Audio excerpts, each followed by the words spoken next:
So I think this is great form for a race like this. Can she win a Group 1 in Australia? Well, that's yet to be proven, but she gets a great opportunity here at Wait for Age. She's been here before. She was on place in the Australian Cup this time, basically last year. Back to Josh at Sportsbet, the all-important market mover. Yeah, it is Campionessa as our Sportsbet market mover into $2.50. But I want to mention Foxy Cleopatra as well. The market is keen on Team Bussiter Young to go race to race. But your mover, officially, Campionessa.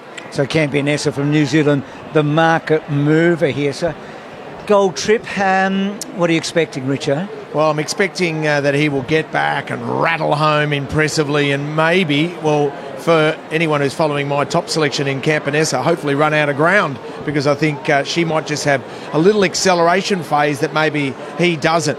As good as horse he is, I mean, he's won $7.3 million. He's won a Group 1 at 2,000 metres. He is a terrific horse, but can she just sprint and get a length on him when he's looking for a further trip? Lizzie, do you think Gold Trip could come back a winner, or are you in the New Zealand camp here? I was really keen on Gold Trip, Bruce, before the first few races had been run at Caulfield, and then I just think that it's probably not going to suit him. I'm going to stick with him. I've had him on top. He was my best bet in Melbourne, but hopefully he can overcome that tempo. He goes in. Here's Matt Hill. His call of the Peter Young. Ready, signal, racing. Campionessa from barrier number 1 broke away fast, and Vow and Declare jumped with zest with El Soleado and Unusual Culture making a line of 4 in the first 150. Foxy Cleopatra behind them from Loft, 2 for the back Solino, and dropping out from that wide alley Gold Trip is last of all, just niggled at to stay in touch and get the back of that second last horse as they reach the 1300. El Soleado is the leader, 3/4 of a length Unusual Culture. Campionessa took the trail box seats, third on the inside of Vow and Declare. A couple Foxy Cleopatra, Loft, and then a gap Solino and Gold Trip last on top of the hill. 1,100 metres to run. It's El Soleado leading out from Unusual Culture, still 3/4 of a length off the leader. A length and a half away third is Vow and Declare from Campionessa. 2 for the back is Loft, who covers up Foxy Cleopatra. Second last is Gold Trip. Solino last as they reach the 950. So El Soleado slowed it up from Unusual Culture. Vow and Declare third outside of Campionessa, who's just going to need a little bit of luck, the mare at the 750. A length and a quarter Loft, Foxy Cleopatra. Second last Gold Trip spots the speed 8, and last Solino. El Soleado approaches the 600 metres. Starts to sool it up from Unusual Culture. Vow and Declare stoked up a length and a quarter away third. Can it stick?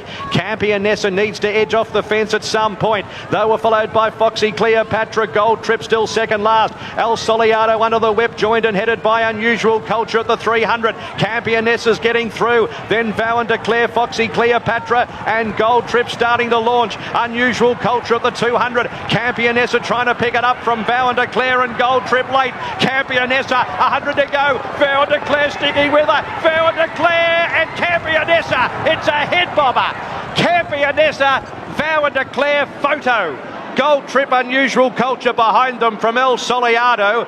Then Foxy Cleopatra, Loft and Solino. It's on the bob. What a great race. It is on the bob. We do think Campionessa's got it. It looked the bob that way. Vow and Declare's had a real crack, hasn't he? He has, but Campionessa gets it. And look at Gold Trip. So the New Zealander beats 2 Melbourne Cup winners. And these colours, Richo, they keep on keeping on, don't they? Oh, Tiako, the investment they make in racing, David Ellis and Karen Feltner Ellis is unbelievable, and they deserve every bit of success they get. And Mickey D, that was a sweet ride. At one stage, he looked like he'd missed the boat, but he knew what was underneath the bonnet.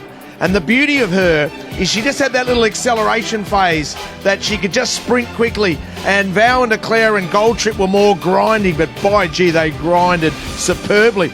You can imagine Danny O'Brien and Kieran Maher would have huge smiles on their face after that. Lizzie, Mark Walker's on his way. Just a quick comment. Oh, a very brave performance from the 2 runner-up horses. I thought that Gold Trip was absolutely excellent. He was the horse that has found the line so strongly from back in the field out of all 6 races today.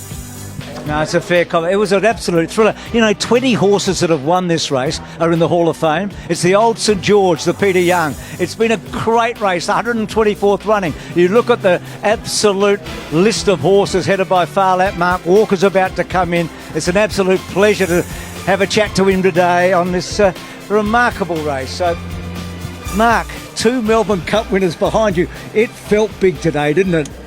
Yeah, she got a dream run, and full credit to Mickey. He's been such a help to us here, and when we set up in Melbourne, and even was galloped Imperatrice a couple of times for Opie, so no doubt Opie will sling him. I don't think Opie does that, does he? Probably not, no, probably not. He's a Kiwi, Mark. You guys don't do that. Yeah, it's hard to earn and it's hard to keep. Describe what was going through your mind at the top of the straight when Mickey was just looking for the right gap. Yeah, it was sort of...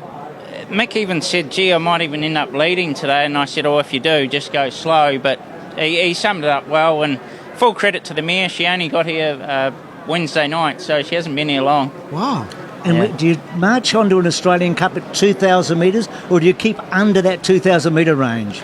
My gut feeling, don't ever make decisions race day, but my gut feeling will probably come back to a mile, the Sunline Stakes at Moonee Valley, and there's a Group 1 in Sydney called the Queen of the Turf Stakes. So that's my gut feeling on today. Mark, am I right? Did Imperatrice gallop today, and were you going to make some decisions on her today? Yeah, so she went a little bit of 3/4 pace this morning, so she'll race on the 9th of March, either in Melbourne, depending on the weights in the Newmarket. So if the handicap is kind to her, she may race there, or she'll race in Sydney in the Canterbury Stakes the same day. Well, that's big news. Yeah, that is huge. And Mark, just quickly, if Racing Victoria dangled a little carrot for an All-Star Mile, would she run there? Campionessa? Oh, Campionessa. I don't think the timing of the race would suit. Okay. We've asked a lot. Thank you. Well done. Thank you. Great stuff there from the head trainer at Te Akau. She's done a great job in Campionessa. But the 2 Melbourne Cup winners, they were gallant coming into those placings. Well, coming up, we love our racing. We love all sport.